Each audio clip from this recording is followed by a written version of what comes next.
아멘. 출애굽기 12장 1절에서 20절 말씀입니다.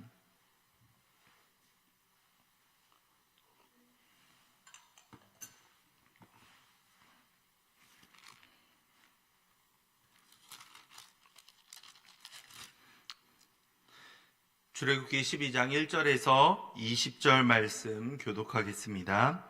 여호와께서 애굽 땅에서 모세와 아론에게 일러 말씀하시되 이달을 너희에게 달의 시작 곧 해 첫 달이 되게 하고 너희는 이스라엘 온 회중에게 말하여 이르라.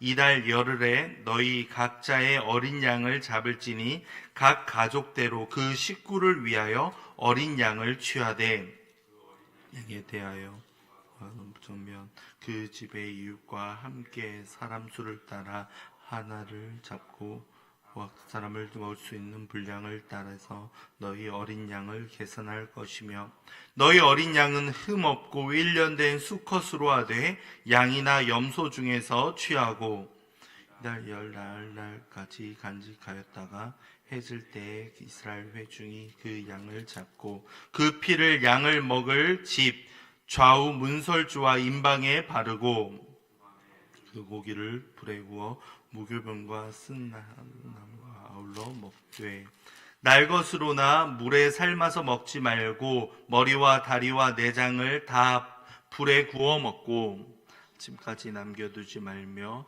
아침까지 남은 것은 곧 불사르라. 너희는 그것을 이렇게 먹을지니 허리에 띠를 띠고 발에 신을 신고 손에 지팡이를 잡고 급히 먹으라. 이것이 여호와의 유월절이니라. 사람이나 짐승을 막론하고 애굽 땅에 나는 모든 처음 난 것을 다 치고 애굽의 모든 신을 내가 심판하리라. 나는 여호와라. 내가 애굽 땅을 칠 때에 그 피가 너희가 사는 집에 있어서 너희를 위하여 표적이 될지라. 내가 피를 볼 때에 너희를 넘어가리니 재앙이 너희에게서 내려 멸하지 아니하리라. 이것을 기념하여 여호와의 절기를 삼아 영원한 규례로 대대로 지킬지니라. 너희는 이레 동안 무교병을 먹을지니 그 첫날의 누룩을 너희 집에서 제하라. 무릇 첫날부터 일곱째 날까지 유교병을 먹는 자는 이스라엘에서 끊어지리라. 첫날에도 성회요 일곱째 날에도 성황이가 되리니 너희는 이 두 날에는 아무 일도 하지 말고 각자의 먹을 것만 갖출 것이니라. 너희는 무교절을 지키라. 이날에 내가 너희 군대를 애굽 땅에서 인도하여 내었음이니라. 그러므로 너희가 영원한 규례를 삼아 대대로 이 날을 지킬지니라. 저녁부터 21일 저녁까지 너희는 무교병을 먹을 것이요 이래 동안은 누룩이 너희 집에서 발견되지 아니하도록 하라. 무릇 유교물을 먹는 자는 타국인이든지 본국에서 난 자든지를 막론하고 이스라엘 회중에서 끊어지리니 너희는 아무 유교물이든지 먹지 말고 너희 모든 유하는 곳에서 무교병을 먹을지니라. 아멘. 오늘 말씀을 통해서 우리는 유월절과 무교절이 어떻게 정해지며 그것을 어떻게 행해야 되는지를 알 수 있습니다. 먼저 하나님께서는 이 유월절을 위해서 시간을 지정해 주십니다. 유월절이 바로 하나님께서 출애굽하는 그 달, 한 해의 첫 달이 되게 하라고 말씀하셨죠. 다시 한번 2절을 볼까요? 이달을 너희에게 달의 시작 곧 해의 첫 달이 되게 하고 라고 말씀하고 있습니다. 이제 이스라엘 백성은 애굽에서 나오면서 가나안이라는 새로운 장소로 옮겨가고 있습니다. 그런데 이들은 삶의 장소만 새롭게 되는 것이 아닙니다. 그들이 사용하는 시간까지도 지금 새롭게 지정되고 있습니다. 예수님을 영접한 이후에 우리 삶도 마찬가지 아니겠습니까? 예수님을 인격적으로 만난 다음에 모든 것이 새롭게 되며 모든 것이 변화될 수 있습니다. 이전에 관심이 없던 사람들에게 마음이 가며 그들과 함께 교제하기 시작하는 것이죠. 바빠서 외면하고 나에게 도움을 주지 않는 사람이라 신경 쓰지 않았던 사람들도 전도의 대상자, 구원의 또한 대상자로 바라보기 시작하면 이제 그들이 달라 보이는 겁니다. 가치 없어 보이던 사람들이 하나님의 형상으로 창조받았다라는 것을 알게 되면, 그리고 하나님의 자녀가 될 수 있는 사람이라는 이야기를 듣게 되면 사람을 대하는 태도는 자연스럽게 달라질 수 있습니다. 매일 똑같이 사용하는 시간도 마찬가지 아니겠습니까? 나를 위해, 그러면 가족을 위해 이렇게만 사용하던 시간을 이제 하나님을 위해, 하나님의 영광을 위해 사용하는 겁니다. 기도하는 시간이 늘어가고 말씀을 보는 시간이 점차 늘어갑니다. 이러한 변화가 바로 예수님을 만난 이후에 우리의 모습이라 할 수 있겠습니다. 구원파 이단을 만나본 적이 있으십니까?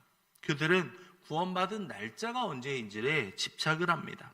저도 그런 사람을 만나본 적이 있어서 얼마나 말이 통하지 않는지를 분명히 알 수 있었습니다. 그 사람이 얼마나 당당하게 자신의 구원에 대해서 확신하고 있었는가를 생각해 보자면 참 안타깝기도 하고 답답한 마음이 커져갑니다. 그들의 질문은 사실 신앙을 가지고 있는 사람들의 생각을 흔들기 위한 수단에 불과합니다. 그 날짜가 뭐가 중요한지, 사실 우리가 새롭게 거듭났다라는 사실이 중요한데, 그리고 매 순간 우리가 거듭나야 한다라는 것이 중요한 것 아니겠습니까? 사도 바울 역시도 고린도후서 5장 17절에서 그런즉 누구든지 그리스도 안에 있으면 새로운 피조물이라 라고 했습니다. 이전 것은 지나갔으니 보라 새 것이 되었도다. 이를 통해서 우리는 구원이 단순히 우리가 무엇을 더 받는 차원이 아니다라는 것을 알게 됩니다. 그리스도, 오직 예수님으로 말미암아 완전히 새롭게 창조되어 새 시대를 살아가는 것이다 라는 것을 알 수 있습니다. 두 번째로 하나님께서는 유월절에 참여하는 그 대상을 정해주셨죠. 3절 앞부분을 보면 그 대상이 바로 이스라엘의 온 회중이다 라고 말씀합니다. 나이가 많고 적음이나 성별이나 신분이나 지위와 상관이 없었던 겁니다. 모든 사람이 이 유월절에 참여해야만 하는 의무를 가지고 있었던 겁니다. 이를 통해 이스라엘은 하나님께서 자신들을 구원해 주셨음을 깨닫게 되었던 겁니다. 그 어떠한 상황과 그들의 환경을 다 뛰어넘어서 구원을 임한다라는 것을 우리는 다시 한번 확인하게 됩니다. 우리 역시도 하나님의 형상으로 지음을 받아 하나님의 자녀로 부름을 받아 주님 앞에 예배하며 나아가고 있습니다. 여기에는 어떠한 차별도 존재하지 않습니다. 우리가 함께 모여 기도하고 함께 모여 예배하는 것이 바로 그 증거가 됩니다. 우리 모두가 다 하나님의 자녀임을 나타내는 자연스러운 행동을 우리가 하고 있는 것이죠. 편하게 따지자면 각자 장소에서 모여서 이렇게 말씀을 보고 찬양을 불러도 되겠지만 우리는 예배라는 이름으로, 기도회라는 이름으로 이렇게 모여 있습니다. 구별될 날에 함께 모여 예배를 드림으로 말미암아 우리가 하나님의 자녀가 됩니다 라는 것이 명확하게 드러납니다. 6월절에 모두 참여했던 이스라엘 백성들처럼 말입니다. 세 번째로 하나님께서는 6월절에 먹을 음식을 정해주십니다. 4절에 나오는 것처럼 어린 양을 취하라 라고 말씀합니다. 이 어린 양에는 중요한 조건이 있습니다. 5절입니다. 한 번 더 볼까요? 5절입니다. 너희 어린 양은 흠없고 1년 된 수컷으로 하되 양이나 염소 중에서 취하고. 아멘. 아시다시피 어린 양을 바친다라는 것에는 대속의 의미를 담고 있습니다. 애굽의 10번째 재앙으로 인해서 장자를 포함한 모든 처음 난 동물들이 다 죽임을 당합니다. 하지만 이스라엘 백성만이 예외가 되었습니다. 장자를 대신해 어린 양이 죽임을 당했기 때문입니다. 8절을 보시면 어린 양의 고기와 함께 무교병과 쓴 나무를 먹는 것은 고난에 동참한다라는 것을 뜻해주고 있습니다. 누룩을 넣지 않은 무교병은 출애굽에 앞서서 빵을 부풀게 할 수 있는 그러한 시간적 여유가 없었다라는 것을 의미합니다. 이는 구속의 긴급성을 말해주고 있는 겁니다. 쓴 나물은 이스라엘 백성들이 애굽에서 그들이 당한 고난을 일깨워주기 위한 목적으로 사용이 되었던 겁니다. 네 번째로 하나님께서는 음식을 먹을 때의 모습에 대해서도 참 자세하게 설명해 주고 있습니다. 11절을 볼까요? 11절입니다. 너희는 그것을 이렇게 먹을지니 허리에 띠를 띠고 발에 신을 신고 손에 지팡이를 잡고 급히 먹으라. 이것이 여호와의 유월절이니라. 아멘. 음식을 만드는 과정뿐만 아니라 하나님께서는 이것을 어떻게 먹어야 하는지도 말씀하십니다. 허리에 띠를 띠고 발에 신을 신고 손에 지팡이를 잡고 먹으라고 말씀합니다. 이것이 바로 여호와의 유월절이다라고 알려주시죠. 어찌 보면 황당해 보이는 명령들 아니겠습니까? 새로운 날을 지정하십니다. 대상은 모든 백성이 되어야 합니다. 먹을 음식도 정하시는데 그 음식들은 사실 누룩을 넣지 않아 맛도 없습니다. 그뿐만이 아니라 먹는 모습 역시도 급하게 체할 것처럼 그렇게 보이는 겁니다. 천천히 먹는 것도 아니고 급하게 먹어야 한다. 이 모든 것은 바로 하나님의 구속의 역사가 얼마나 긴박하게 돌아가고 있는지를 말해줍니다. 그 가운데 중요한 것이 하나 더 있죠. 7절입니다. 그 피를 양의 먹을 집 좌우 문설주와 임방에 바르고 라고 말씀하고 있습니다. 어린 양의 피가 지금 등장하고 있습니다. 이 피를 좌우 문설주와 임방, 문의 옆 기둥과 문 위에 기둥에 발라두라 라고 지금 말씀하고 있는 겁니다. 그 이유가 12절에 나오죠. 12절입니다. 내가 그 밤에 애굽 땅에 두루다니며 사람이나 짐승을 막론하고 애굽 땅에 있는 모든 처음 난 것을 다 치고 애굽의 모든 신을 내가 심판하리라. 나는 여호와라. 아멘. 중간부터 보시면 이렇죠. 애굽 땅에 있는 모든 처음 난 것을 다 치겠다라고 말씀합니다. 그리고 애굽의 모든 신도 다 심판하겠다. 하나님 아버지가 심판을 작정하신 다음에 그것을 속행하시는 모습이 얼마나 무서운가를 분명히 말씀하고 있는 겁니다. 그런데 놀랍게도 그 심판에 예외가 존재합니다. 13절입니다.